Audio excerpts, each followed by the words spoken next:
पुन्हा नवीन ब्लॉगमध्ये तुमचं स्वागत आहे. तर आज आपण एक्सप्लोअर करणार आहोत इरशाळगड म्हणून. आपल्यासोबत आहेत ट्रेकर प्रसाद शेळके आणि पल्लवी जागले. तर आपण अर्धा ट्रेक कंप्लीट केला आहे. तसंच खाली नजारा बघू शकता तुम्ही. ते तो इरशाळवाडी गाव आहे, जो मोठा फोकस दिसतोय ते. आणि आपण आता सध्या आहोत जिथे डोंगर कोसळला होता. तर मित्रांनो, तुम्ही कधी इरशाळगड ट्रेक करत असाल तर पाणीच्या बॉटल नक्कीच सोबत ठेवा, कारण इकडे रस्त्यामध्ये कुठे पाणी भेटणार नाहीये. आणि पाणी भेटेल पण डायरेक्ट जो गड आहे तिथे पोहोचल्यानंतर पाण्याचे टँक आहेत.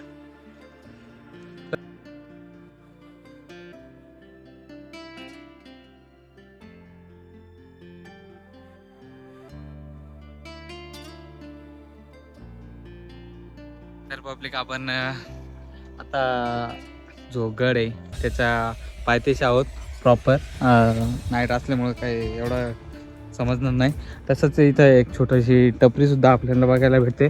आणि ही टपरी आहे आणि इरशाळ देवीचं मंदिर पण, छोटंसं मंदिर इथे बघायला भेटतंय आपल्याला. आपण इरशाळ देवीच्या मंदिरासमोर इथेच टेंट लावणार आहोत आणि आजचा स्टे आपण इथं करणार आहोत. आणि इथे आल्यानंतर खरंच खूप भारी वाटतंय. आम्ही अर्धा ट्रेक कंप्लीट केलं आहे, म्हणजे थोडासा ट्रेक बाकी आहे आणि आम्ही तो ट्रेक सकाळी कंप्लीट करणार आहोत. तर आम्ही आता इथे टेंट लावणार आहोत बघा.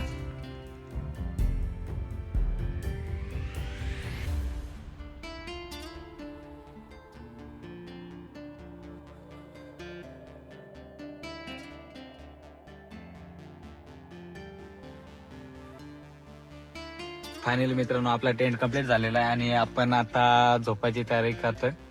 रात्रीचे 2:30 वाजलेत आणि सकाळी उठल्यानंतर आपण गडावर बाकी ट्रेकला राहिलाय तो कंप्लीट करणार आहोत.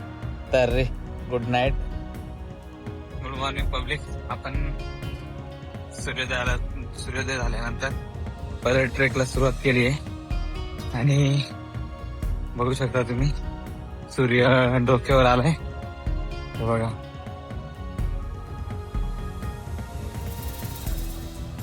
बघा गड कसा दिसतोय आपल्याला. त्या गडापर्यंत तिथपर्यंत लास्टपर्यंत पोहोचायचं आहे.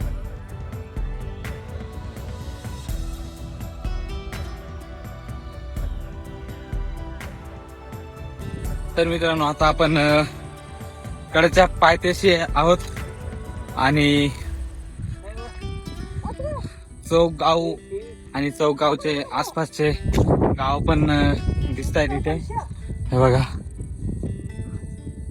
आणि इथे आपल्याला जंगली केळी, कोकदारा काय म्हणतात त्याला, कोकी पण भेटले. थांबा तुम्हाला दाखवतो. हे बघा, हे बघा मित्रांनो, हा मोरवे डॅम आहे बघा. सूर्योदय किती छान वाटतंय ना. तर फायनली मित्रांनो, आपण इरशाळगड इथे पोहोचलो आहोत आणि किल्ल्यावर आल्यानंतर हे बघा, हा किल्ला दिसतोय तुम्हाला. हाच तो किल्ला जिथून आपले जुने मावळे व्यापारी मार्गावर लक्ष ठेवण्यासाठी या किल्ल्यावर उपस्थित असायचे. आणि तसंच या इशाच गडावर त्या साईडने पाण्याची टाक्या पण आहेत, ते पण आपण बघणार आहोत. पूर्ण गड बघणार आहोत. तर व्हिडिओ लास्ट पर्यंत बघा, खूप मजा येणार आहे. खूप उंच असा गड आहे हा आणि जेवढा उंच होता आहे तेवढाच हे पण आहे, रिस्की पण आहे. हे बघा, वाट बघू शकता तुम्ही, काय वाट. आणि येण्या जाण्यासाठी फक्त एकच माणूस इथे वाट चालू करू शकेल, असा गड आहे.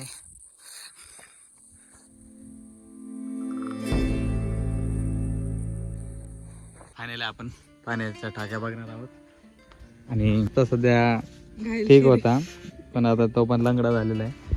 तो झाड बघताय तुम्ही, त्या झाडावरून ते जे ही दगड आहे ना त्या दगडावरून त्या झाडावर उडी मारण्याचा प्रयत्न केला आणि अवस्था अशी. काही गरज आहे का? काहीच गरज नाही. अशा ठिकाणी कुठेही उत करून नाही जमत. आपण ते जाऊ द्या मस्ती बाजूला, पहिले पाण्याच्या टाक्या बघूया चला. हे बघा पाण्याची टाकी आणि पाणी किती छान आहे, पिण्यायोग्य पाणी आहे. हे बघा जास्त काय अंतर नाही इथून. हे बघा मित्रांनो हाईट किती आहे आणि ह्या हाईटवर एवढ्या हाईटवर पाण्याच्या टाक्या आहेत आणि पाणी पण एवढं स्वच्छ आहे. फक्त आता हे थोडासा कचरा वगैरे पडला इथला बस. आणि मासे बघू शकता किती मोठे मोठे आहेत पाण्यामध्ये. हे बघा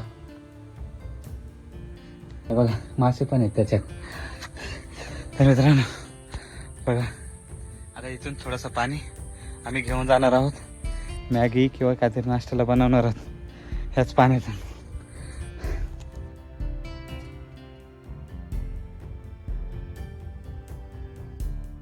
चढायला तर चढलोय पण उतरायला ना मुझसे ना हो पाएगा हे शब्द आपल्या तोंडातून निघणार आहेत. नैसर्गिक नेडे. नेडे म्हणजे काय? आणि आता आपण सध्या कुठेच मध्ये टॉपला तुला टॉपचा विषय हे बघा. दिसते जागा तिथे डोंगर हे झाला होता, कोसळला होता आणि हे जे घर दिसत आहेत तुम्हाला तिथं पूर्ण गाव होता. हे बघा हा गाव होता इथे, पण आता गावाचं अस्तित्व नाही. काय मोजून 4-5 घर आहेत. त्या आधी काहीतरी पण 50-60 घर होते. आता 4-5च घर राहिलेत. हवा पण खूप आहे तर पाण्याचा टाका इकडं पण आहे. मित्रांनो ईशागड ट्रेक करताना कधी पण सावधानी बाळगा, कारण खूप रिस्की गड आहे. तसंच हे बघा हे जे तुम्ही बघताय तिथे काही ट्रेकर चढून जातात, पण तुम्ही कधी आलात तर वरती गेल्यानंतर आम्ही जाऊन आलोय. मी वरती गेल्यानंतर काय नाही, फक्त वरचं दृश्य दिसतंय तसं इथून पण दिसतोय. हे बघा काही ईर्षा देवी मंदिर आणि 2 मंदिर आहेत. एक जिथं आम्ही टेंट लावलं होतं आणि दुसरं मंदिर इथे आहे. इथे दर्शन केल्यानंतर आम्ही जाणार आहोत तिथे जिथे आमचं सामान आहे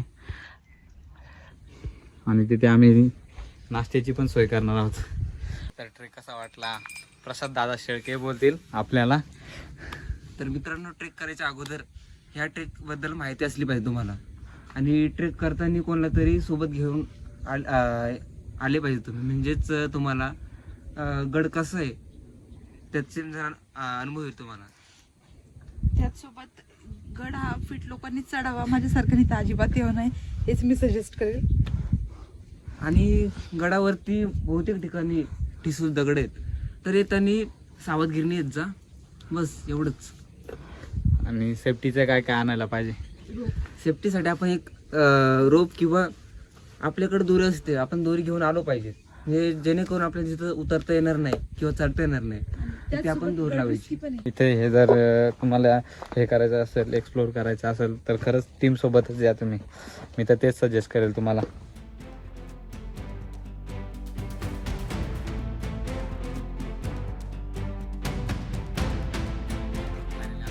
तयार झालेली आहे आणि आता आपण नाश्ता करणार आहोत. तर मित्रांनो फायनली आपण ट्रेक कंप्लीट केलेला आहे आणि आता निघालो घराच्या दिशेने आहोत आणि इथे ट्रेक संपवणार आहोत. तर भेटूया नेक्स्ट ब्लॉगमध्ये आणि व्हिडिओ आवडली तर सबस्क्राईब करायला विसरू नका, लाईक करा आणि असंच भटकंती बघण्यासाठी सबस्क्राईब करा.